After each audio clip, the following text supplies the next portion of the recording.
Welcome back to Numerical Methods. In this lecture, we're going to talk about numerical integrations of functions. So we're going to continue our discussion on how we can do integration, but focusing on refinement where we have continual access to more data about the function we're trying to integrate. So just as a review, last time we talked about, we did our introduction to integration, specifically talking about Newton-Cotes integration. Within that, this was the idea that we were going to fit different segments to various polynomials, and then using the integrals of those polynomial functions, we could then calculate the total integral. And this came out in terms of the trapezoidal rule, Simpson's 1/3 rule, and Simpson's 3/8 rule. Then we discussed how we could use the trapezoidal rule for unequally spaced data, such that we might get out of an experimental instrument. Lastly, we talked about multidimensional integration, where we said we needed to integrate over one function, one variable first, then the second variable to do multidimensional integration. Today, we're going to talk about refining these methods and trying to get better answers. And we can apply these methods when we have a specific function that we're applying this to. We're going to talk about Richardson extrapolation, and then we'll build on that with Romberg integration. Then we'll talk about Gaussian quadrature, and finally adaptive quadrature. So let's start with our integration. Remember, in the previous section, we took a trapezoid, so this line between 2 points, and then we could integrate under that line as an approximation to this curve. And we said that we could determine the function or estimate the error of that function by saying the error was approximately equal to b minus a, where b and a are the distance over the x-axis that we're integrating on, divided by 12 times h squared, where h is b minus a over n, where n is the number of segments, and in this case 1, times the average second derivative of our function. We also said that we could improve this case if I were to take the same function, divide it in half, in which case I would have two sections, one here, over which to do my integration. And this would give me a more accurate representation because we can see we have more of that area filled in. In this case, we once again have our error given by b minus a over 12 times h squared times my average second derivative. In this case, n is equal to 2 because I have two separate spaces. Over here, n would be 1 because I only have one space over which I'm operating. We're going to use this equation that dictates the error in order to help us extrapolate out so that we can predict an improved integral by trying to minimize these errors. So let's start with the premise. Let's start with the idea that our integral, say I, is equal to the integral of h given by, say, for example, the trapezoidal method, plus the true error, where that error is going to be approximated by this equation down here. We can do this not only for the H1 case, where we're doing the trapezoidal method, but we can do this for that case where we have the space divided in two. So we can say that I should be equal to I h1 plus e h1 is equal to I h2 plus e h2, where this 2 or this 1 is going to represent this the number of segments. Because we have said already that this we can estimate what that error is, we can write out these different equations. Let's assume that that average second derivative is not dependent on what h I'm using, right? Because it's that average second derivative over the entire space. So I really shouldn't see too much of a difference. In that case, we can say that the error of using only one interval over the error using only the second interval is equal to h1 squared over h2 squared.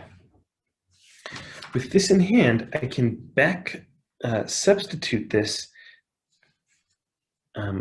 into this top equation, solve for EH2.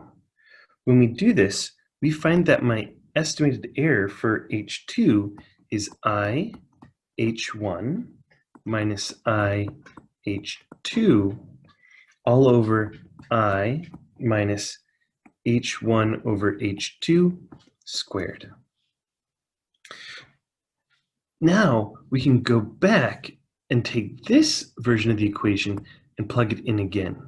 And we can say that my integral should now be equal to IH2, and we can plug in that error term over here, plus 1 over H1 over H2 squared, plus minus 1 times IH2 minus IH1. Okay. And so maybe written out a little bit neater, we can have this version of the equation. In essence, what we're saying is by taking an estimate for taking the integral using one set of points, so A and B, and then taking the integral using two pieces, we can get a more accurate answer. We can, because we can estimate what that error is based on the differences in our integral between the current, between a single cut and two cuts. If I have the case, and that's given by this equation down here, if I have the case where H2 is 1/2 H1, this is a special case, and this equation collapses down into this lower value formula, where I have my integral is 4/3 times the integral taken with two trapezoids minus 1/3 the integral taken with a single trapezoid of twice the length. Because we have, because when I use the trapezoidal method, I have an order in my error. So my error is approximately, is proportional to h squared. When I do this method, I move out and I end up with an error that is approximated with h to the 4th power.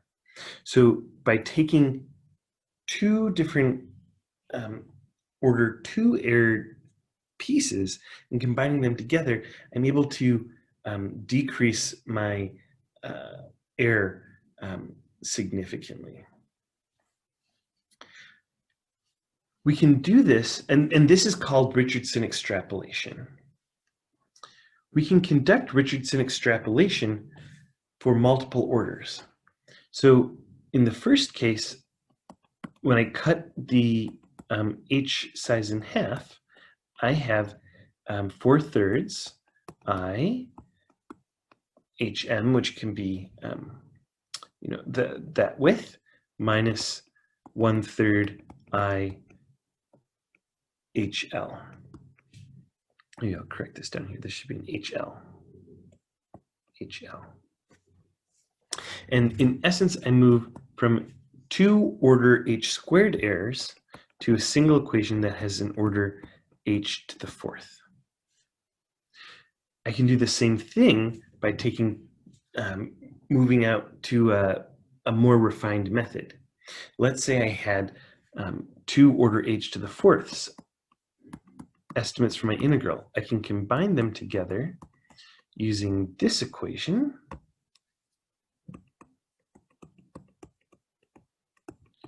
Minus 1/15 I HL. And now I have an order h to the 6th error. Right? So I can decrease my error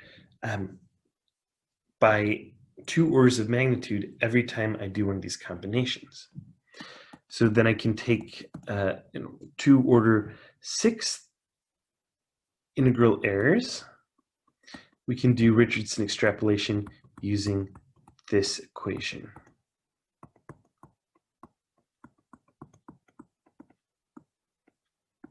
This would give us an order h to the 8th error.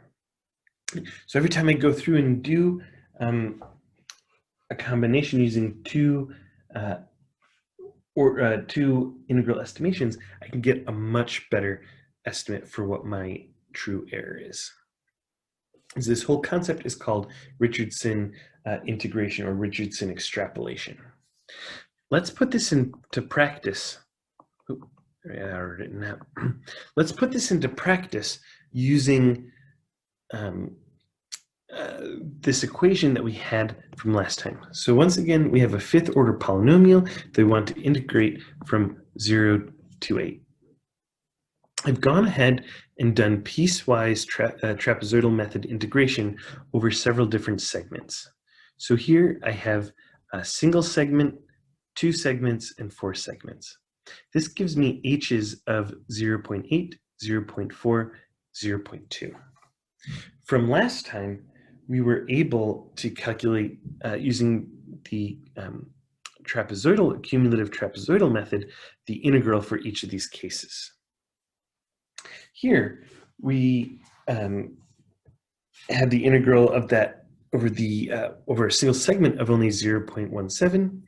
We get, with a lot of error, when we go to 2 segments, we have an integral of 1.06, which we drop down to about a third, about 33% error. And by the time we have that 4th segment, we're down to 9.5% error. However, this is still relatively large. We still have a fair amount of error in the system. So what we can do is use Richardson extrapolation to estimate what the error is. So let's go ahead and do this for the first 2 pairs. So let's calculate the integral being 4/3 I of 0.4 minus 1/3 the integral at 0.8. So here's my h2 and here's h1. I can put the numbers from our table in here. So we have 4/3 times 1.0688 minus 1/3 times 0.1728. And this comes out to be 1.367467.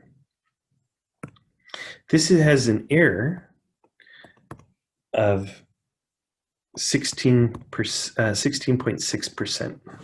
So you can see by using the information from the first one, we've almost cut the error in our 2-segment trapezoidal method in half. We can go ahead and do the same thing with looking at the second pairs. So we can call this 4/3 times my better estimate, which is 1.4848, minus 1/3 times 1.0688. When I calculate this all out, I have an estimated integral of 1.623467. In this case, I have an error of only 1%.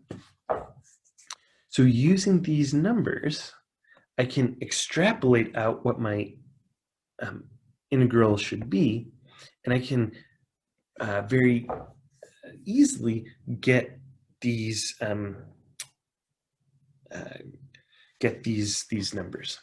This is important because when I'm doing a 4-segment integral, right, I had to do a function evaluation. I had to get this function of x at the 2 integral segments, right? So when I had this function set out here, I don't know, here's a function. I have maybe 1, 2 segments. When I move to 4 segments, here, I necessarily have a 2-segment solution. So without doing any extra calculations, I'm able to get a better estimate for what my integral should be just by using this 4/3 and 1/3 formula. However, what you'll notice is we could go one step farther because we also have the information required for a 1-segment formula. So we got an estimate from these two and these two. So can we go even farther? And the answer is yes. And this is called the Romberg interpolation. Romberg algorithm for integration. Here I've put in the estimated integral from using Richardson extrapolation, where I took these two segments, so 1 and 2 segment integrals, and estimated the integral value, and then I took the segments from 2 and 4 to estimate that 1.62. So if you remember, because the order of our error in that first integral estimation is order h squared, my second order estimate was order h to the 4th. So what Romberg said was, I have 2 order h to the 4th integrals. Why can't I combine these together to get an order h to the 8th? And he is correct. So he took our estimator for an order 4th error, and we can punch those numbers in. So in this case, we take I to be 16/15 times my order h to the 4th estimate. So I take my better estimate first, 1.623, minus 1/15 times the integral estimate for the lower quality number, 1.367. And I can multiply this out and calculate these values. This gives me an integral of 1.640. In this case, my order is approximately 0. I have almost no error in this case. Let me put in approximately 0. Right? So we can look at this. My true error is approximately 0. So we can look at this as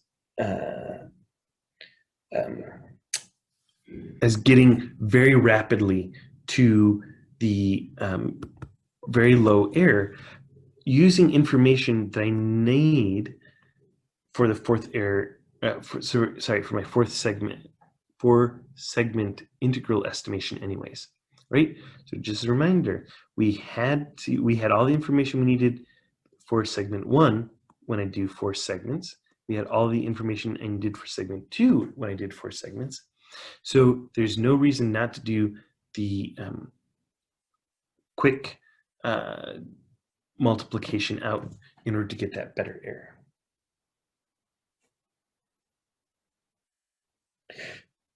We can continue to do this, adding more and more terms, right? I could go in and add in, say, 8 segments, calculate the cumulative trapezoidal method on a 0.1 set, which would give me 1.60. I could then estimate my order h to the 4th, which is 1.63. I could then estimate this next order h to the 6th function, which would be 1.640, and we can see that we're converged. So just like doing this, we may, just like doing all of our iterative methods that we've talked about so far, we may not actually know the true error, but we can always calculate our approximate error. In this case, we can say that our approximate error is equal to my old value, so my old I, old, so this would come in and be the highest order that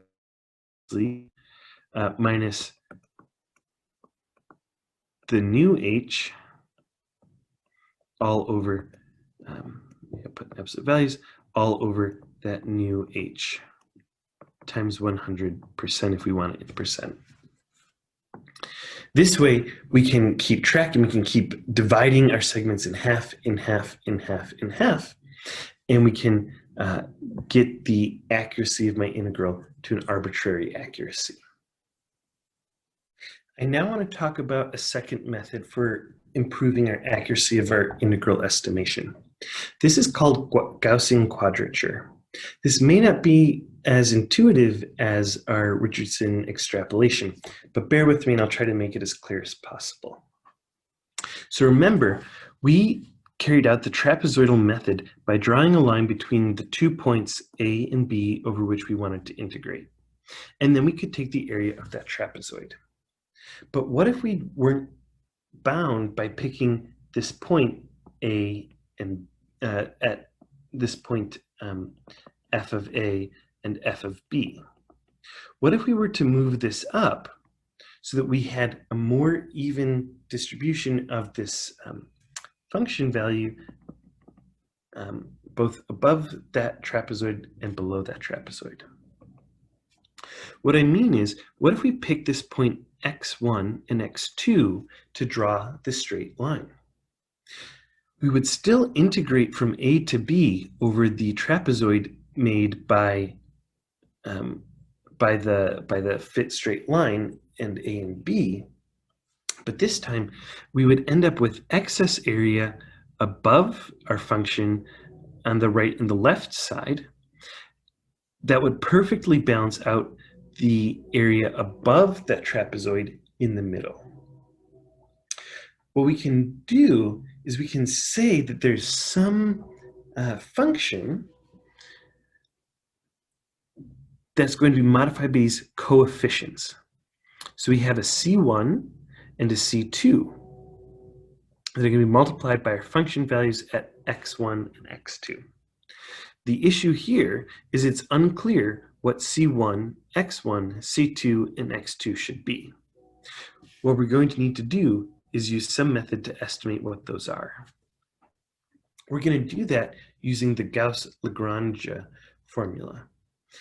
What we're going to do is come up with a few functional rules that are going to perfectly let us solve what C1, C2, x1, and x2 are. And we're going to do this over a defined length. For convenience, we're going to do this on a scale from -1 to 1. We're going to set this up so that I'm going to pick -1, 1, take this integral under, say, a flat line function, and then I'm going to make this equal, use these values in order to solve for C1, C2, x1, and x2. In this case, we can say, for a straight line, we can say that I would be C1 times 1, because that's the value of this function, plus C2 times 1, and that should be equal to 1. Sorry, that should be equal to 2. We can then do the same thing for a straight line, where we're going to go from -1 to 1 and take this integral under this curve. And here we want to say I equals C1 times f of -1 plus C2 f of 1, and find what that is, right? In essence, this must be equal to the integral from -1 to 1 of x dx. If I were to punch this out, this ends up giving us 0. I can do this with a higher order polynomial, so I'm going to save some space here and just say we can do the same thing to say that I would be C1 times f of 1 plus C2 f of 2, and have this be equal to my integral from -1 to 1 of the next highest order polynomial, which would be x2 dx. When I integrate this all out, this gives me 2/3. I can then do it once again for a cubic polynomial. So I equals C1 f of x1 plus C2 f of x2, and set that equal to the integral from 0 to 1 of x cubed dx as the next highest order polynomial. In this case, it equals to 0. So if I'm only using a 2-coefficient Gaussian-Lagrange formula, so 2 coefficients because I only have 2 C's, so I have a C1 and a C2, I can come up with 4 equations, 1, 2, 3, 4, with 4 unknowns, C1, x1, C2, x2. And I can put them out right here. So taking those integrals and just simplified it a little bit. So we have C1 plus C2 must equal 2, C1 x1 plus C2 x2 equals 0, C1 x1 squared plus C2 x2 squared equals 2/3, and C1 x1 cubed plus C2 x2 cubed equals 0. 4 equations, 4 unknowns. I can solve these simultaneously, and they'll tell me that C1 must equal C2 must equal 1. X1 is -1/3 over the square root of 3, and x3 is 1 over the square root of 3. So in essence, I have a set of equations that I know what these coefficients are, what x1 and x2 are, as long as I'm working on this interval from 1 to -1. So I can perfectly solve out what that integral is, as long as I'm working on this -1 to 1 interval. I have a problem though. These coefficients that we found, these coefficients in the location of x1 and x3, are specifically for considering taking an integral from -1 to 1. This is not going to be the case that I mostly find myself in, right? In that previous example, we were looking for 0 to 0.8. You might be looking from 100 to 1,000, right? So what we need to do is change our variable. If you remember from calculus, we can do a substitution, where I take one set of variables or one reference space and turn them into another. This is what we're going to do. So what we're going to do is we're going to convert C1, C2, X1, and X2 to be in an appropriate range so that we hit A to B. I can use the fact that I need A1 to be my range to be equivalent using these formula. If you want to see the derivation for where these come from, check out the book.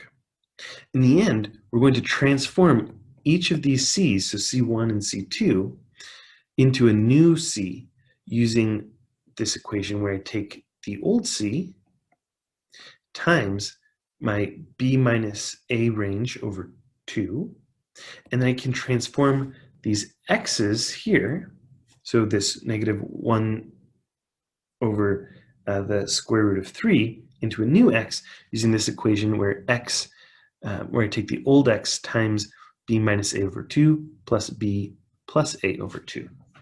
So I'm going to convert the space for this equation in order to move to make it fit any sort of equation. We're going to see how this happens next.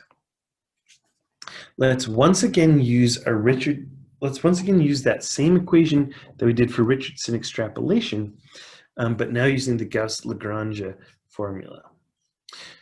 We're still going to go from A equals 0 to B equals 0.8. On the right-hand side of the screen, I've put all the equations that we're going to need.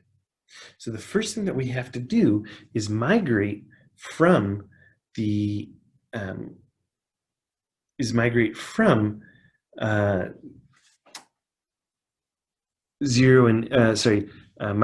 1, -1 over the square root of 3 and 1 over the square root of 3 to our new variables. So let's first calculate x, our new x1. So our old x1 was -1/3. So that goes in for the x. So I put a -1 over square root of 3 times 0.8 minus 0 all over 2 plus 0.8 plus a, which is 0 over 2. When I punch this out, I find that my new x is equal to 0.169. I can do the same thing for x2. My old x2 was 1 over the square root of 3. I still keep that same A range, AB range. When I punch this out, I get 0.63. Now I need to do this for my C1 and C2s. So my C1, I take my old C1, which was 1, times B, which was 0.8, minus A, which was 0, over 2. And I punch this out and I find that I get 0.4.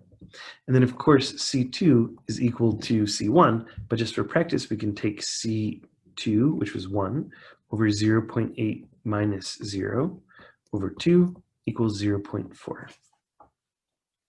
Now I'm ready to go in and calculate these two pieces. Now that I've calculated what my new C1, C2, X1, and X2 are, I can go in and calculate my values. In this case, we don't have to do any integration. I merely plug my X values in. So 0.169 into my function that I'm trying to integrate. So in this case, I get 0.2 plus 25 times 0.169 minus 200 times 0.169 squared plus 675 times 0.169 cubed minus 900 times 0.169 to the fourth plus 400 times 0.169 to the fifth power. When I do all of this arithmetic out, I end up having that function value of 1.29185. I'm not going to do this out, but we would do the exact same thing for our x2 value. So that's 0.63094. This ends up giving us 3.26593. Okay, so if I go back to my governing equation, I have my f of x1, I have f of x2. I now just need to plug in all my numbers. So my estimate for my integral is 0.4 times f of x1, which is 1.29185, plus c2, which is 0.4 times 3.2649593. And I can multiply this all out, and I get 1.8225. This is quite good because this is giving us an error estimation of only 11%. And I only needed to do the function once. I only needed two calculations of through this function, and I could get an error of only 11%. Remember, it took us calculating using 4 segments with our cumulative trapezoidal method to get roughly the same error. And here I only need to evaluate my function twice. So we can see that this is going to give us a big boost. However, we're not just restricted to using a 2-order Gauss-Legendre formula. We can go to higher orders that will give us even better error estimates. In this table, I'm showing the different orders of our Gauss-Legendre formulas. Here's the result that we had previously gone through. So here are my weighting factors, or my C's. There's that one where they're both equal to 1. And then I have my x values, -1 over square root of 3 and 1 over the square root of 3, as well as my truncation error, my error order estimate. This is saying that we're roughly equal to our 4th derivative is what my error is. We can successively add more points by, say, maybe taking 3 points, or 4 points, 5 points, 6 points. In all these cases, I'm only evaluating the function 6 times. We do have to, in all cases, take my C's and convert them to my C news, and the X's listed in this table, and convert them to the X news via that equation that I had on the previous slide. Once I have these C news and X news, I can take the function value at X new, and then do my appropriate integral where I take my C's times my f of x news and sum them together. And this will give me a rapidly converging estimate for what my integral function should be.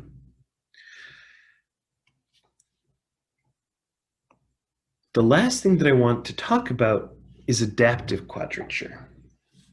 This is going to be a little bit different than a Gaussian quadrature. In this case, let's take a function.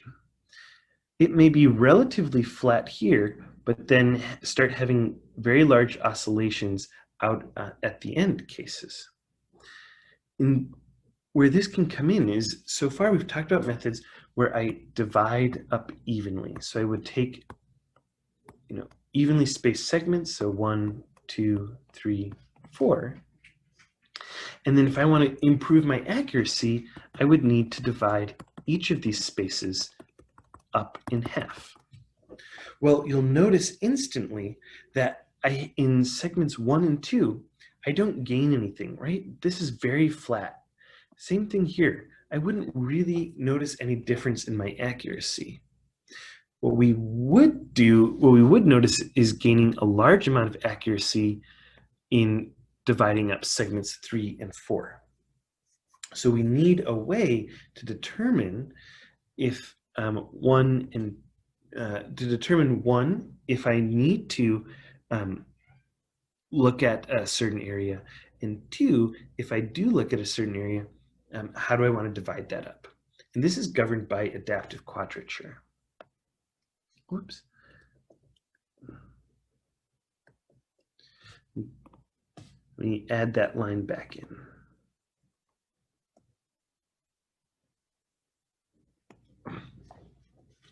So adaptive quadrature is going to be based on Simpson's 1/3 method. Remember, in Simpson's method, we're going to take each segment and represent it by 3 points. I can take these 3 points and then use this formula shown here, where I take the first point and its value, f of a, I take that outside point, f of b, and then I take this inside point, f of c. And I can do this using this formula shown here at the top, and I can calculate my integral. What I'm then going to do is divide this segment up, each of these segments in half. When I do this, I add 2 new points here, and I can use this version of my Simpson's 1/3 rule, but talking about cumulatively, where I take Simpson's 1/3 here plus Simpson's 1/3 here. In this case, H2 is equal to 1/2 H1. Because I now have 2 estimates for my integral, I can calculate an approximate error. So E approx would be I H2 minus I H1 all over I H2. And I can take this and multiply it by 100%. In this case, looking at segment 1, this error is going to be very, very small. So I can say if this error is less than some tolerance, I should accept that it's well converged. The nice thing is that I now have 2 estimates for this error. I have H1 and H2. Because I have H1 and H2, I can get an even better estimate for this error by using a Richardson-like extrapolation. In this case, it's a little bit different because we're talking about Simpson's 1/3 rule than the trapezoidal rule.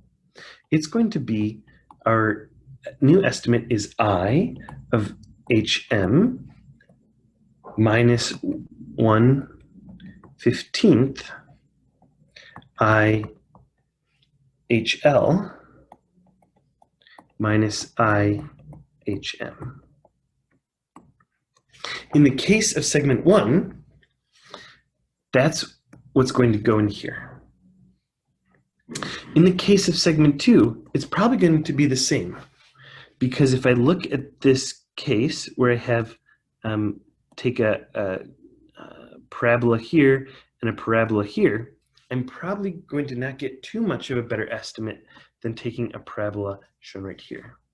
So we could do, say maybe we'll have only one estimate for our integral here. But now let's take the case of segment 3. So here, if I fit a parabola, I'm going to overestimate that value. When I go in to look at the segments, I'm probably going to get a much different estimate here. And then same thing, if I go into this other side, I'm going to have this curve for my estimate. So all this space between the green and the purple lines is going to be error. When I calculate that error approximation, I'm now going to say, not good enough. It's probably a case where the approximate error is bigger than my tolerance. In this case, I need to now do an iteration.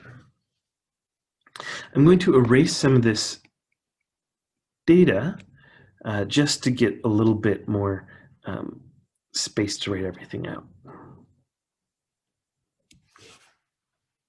So what we're now going to do is remove that purple assumption. Let me go draw that green line back in there. I'm now going to evaluate each of these pieces individually. So I'm going to divide these guys up.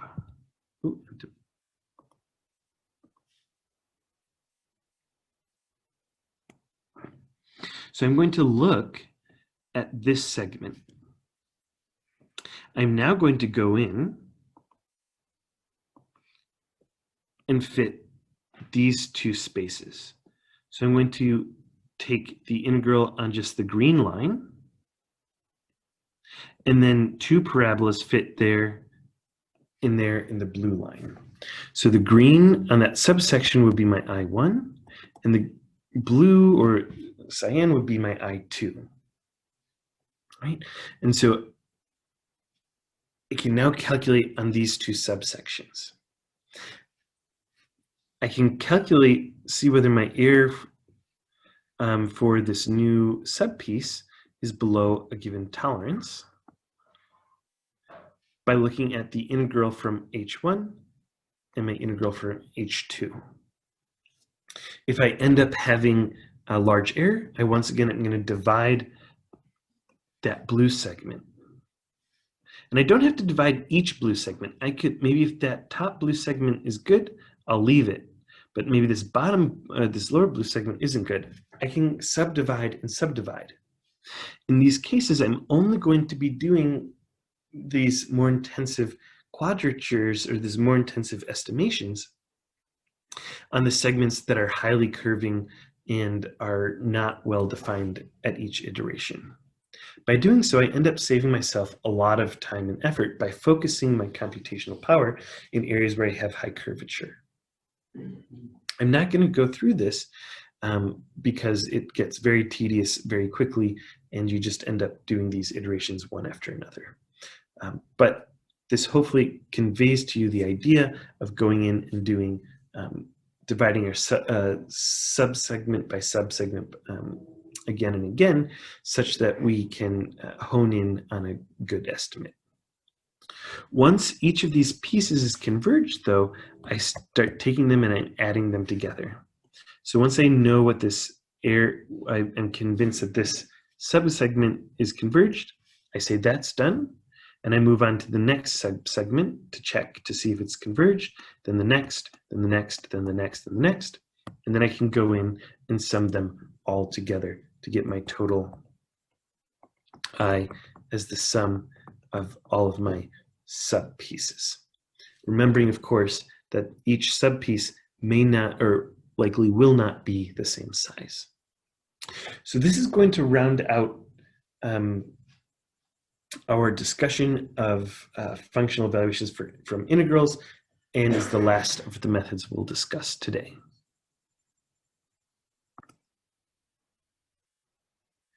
So in review, we talked about several different methods for estimating integrals numerically when we have a function that we can query again and again. Firstly, we discussed Richardson extrapolation that said when I divide the spacing in half, I get a much better estimate by comparing my integral from one set to the next and projecting out. We took this a step further using Romberg integration, where we could do this again and again and sort of compile up our Richardson extrapolations to get an even better estimate. We took a different tact when we talked about Gaussian quadrature. Here we used the idea of a weighted function values, and then we could fit different basic polynomials to determine what those where those function calls should be taken and how we should mix them together. This required us to do a conversion of basis space from x to some other function so that we operate over the interval from -1 to 1. Lastly, we talked about adaptive quadrature, where we would divide space up, conduct Simpson's 1/3 rule, and then continue to divide spaces where, as I move from one order to the next order, I don't see much improvement. This is going to allow us to focus in on the trouble areas when determining our overall integral. With that, I hope that you've got some good ideas as to how to calculate high quality integrals relatively easily using these methods. And I'll see you in class.